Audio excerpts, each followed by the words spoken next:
आचार्य रविंद्र अध्यात्म अवर्निश पर आपका स्वागत करता हूं। दोस्तों, आज का विषय है, कंटेंट है कि दक्षिण दिशा का मकान परफेक्ट वास्तु से कैसे बनाएं।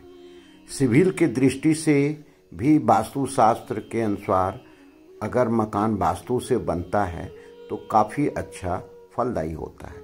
अब इसमें हमें देखना है ये नक्शा कैसा हो जो फलीभूत अच्छा परिणाम देने वाला हो, इसका वाटर टैंक कैसा हो, बोर्डिंग कैसा हो, टॉयलेट कैसा हो, किचन कैसा हो, कहाँ पे मास्टर बेडरूम रखें, कहाँ पे पूजा रूम रखें, कहाँ पर गेस्ट रूम रखें, ये सारे दृष्टि को देखते हुए इस वीडियो में इसका विश्लेषण किया गया है।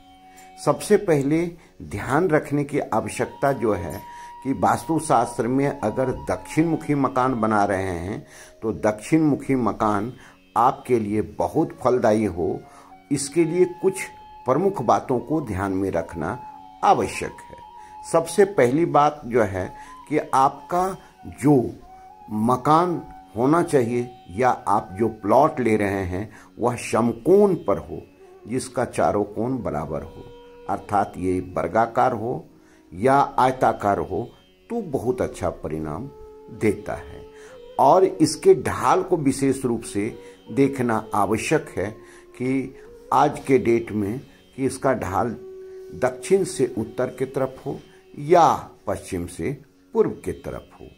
फिर उसके बाद मकान जब हम बनाने जाते हैं तो कम से कम 5 से 6 फीट का पूरी मिट्टी जो आप हटा करके और नई मिट्टी उसमें डालें तो बहुत अच्छा है, क्योंकि जब भी हम इसके नींव को रखते हैं तो कम से कम 8 से 7-8 फीट इसके नींव चला जाता है।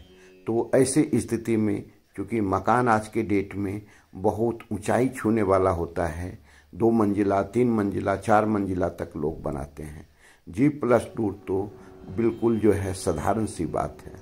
तो ये अगर कर लेते हैं तो किसी प्रकार का भूमि शोधन कहते हैं इसको, किसी प्रकार का दोष नहीं रहेगा। फिर जब वास्तु से आप बनाएंगे तो ये बहुत अच्छा रिजल्ट देने वाला होता है। अब उसके बाद आता है कि आपका मुख्य प्रवेश द्वार सही पद में हो।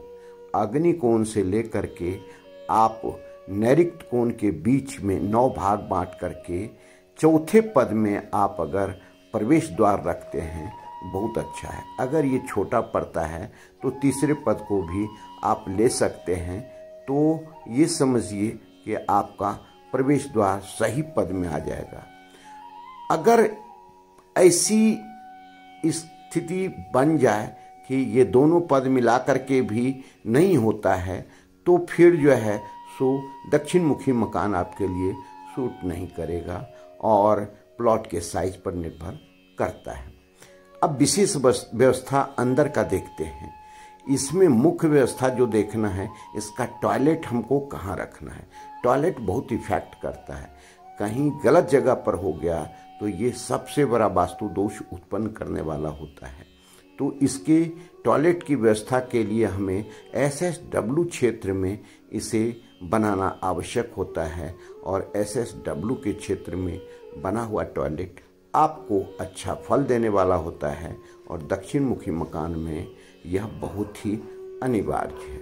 उसके बाद हम आते हैं कि वाटर अंडरग्राउंड टैंक या बोर्डिंग हम कहाँ करवाएं। तो ये आपको ईशान कोण में बनाना आवश्यक है, अर्थात ये कहें 0 डिग्री से 90 डिग्री के बीच में आप कहीं भी ये बनाएंगे तभी ये फलीभूत होगा। गलती से भी अगर आपने दक्षिण दीवार से सटा करके अंडरग्राउंड वाटर कहीं भी टैंक बना दिया तो ये परफेक्ट परिणाम नहीं दे पाता है और आपको ये दिक्कत जाएगी ही। तो वास्तु की बात हम कर रहे हैं, वास्तु से बनाने जा रहे हैं तो इसे देखना बहुत आवश्यक है। उसके बाद जो है सो आपका किचन की व्यवस्था आपको 135 डिग्री के आसपास कहीं भी कर सकते हैं। इसको अग्निकोण कहते हैं।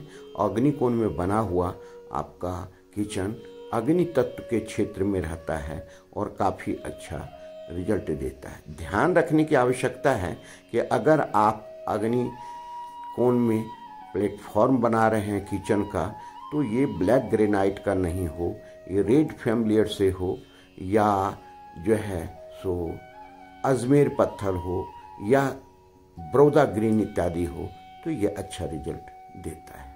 अब हम आते हैं कि मास्टर बेडरूम इसका आप 3 जगह ले सकते हैं, कहीं भी ये लेंगे तो अच्छा रिजल्ट देगा। मास्टर बेडरूम के लिए जो सबसे उत्तम क्षेत्र माना जाता है वह क्षेत्र आपका जो प्रचलित वास्तु में है, तो ये जो है सो आपका नैऋत्य कोण में है। नैऋत्य कोण में ये अच्छा रिजल्ट देगा। अगर उसके पास नहीं होता सेंटर साउथ में आप ले सकते हैं, सेंटर वेस्ट के क्षेत्र में ले सकते हैं, ये अच्छा रिजल्ट देगा। गेस्ट रूम जब भी बनाना है वायव्य कोण के आसपास ही बनाना है, ये आपको परफेक्ट अच्छा रिजल्ट देगा। पूजा रूम बनाना है तो ये 45 डिग्री के आसपास अर्थात ईशान कोण के आसपास बनाएं तो बहुत अच्छा रिजल्ट देगा। इसका सेंटर पॉइंट बिल्कुल खुला रखना है, जिसको ब्रह्म स्थान कहते हैं, और अधिक से अधिक अगर छोड़ने की आवश्यकता हो अधिक जो है सो आप 0 डिग्री से 90 डिग्री के बीच में अगर थोड़ा सा खुलापन छोड़ते हैं अच्छा रहेगा, अच्छा रिजल्ट देगा। बालकोनी इत्यादि उसी क्षेत्र में आपको रखना है, क्योंकि साउथ के क्षेत्र में कम से कम खुला रखना है। और कंस्ट्रक्शन बनाने के वक्त में जो ध्यान देना विशेष रूप में कि चारों तरफ का दीवार अगर 4 इंची का जोड़ रहे हैं तो ये साउथ का पूरा दीवार आपका 8 इंच का हो, थोड़ा मोटा हो, तो ये अच्छा रिजल्ट देगा। इस प्रकार से हम देखते हैं कि साउथ मुखी मकान या दक्षिण मुखी मकान हमारे लिए कैसे फलदायक होगा।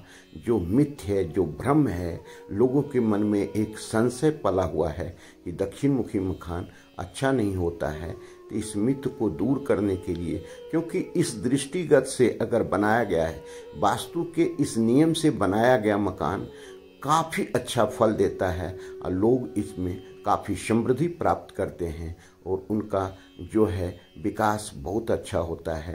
किसी प्रकार की कोई समस्या जीवन में नहीं आती है और वो निर्विघ्न समस्या अपना जीवन यापन करते हैं। हेल्थ और वेल्थ दोनों इसमें अच्छा रहता है, रिलेशन भी अच्छा रहता है और आपको समाज में आपकी पूछ परख अच्छी रहती है। धन्यवाद, फिर मिलते हैं अगले वीडियो में। नमस्कार।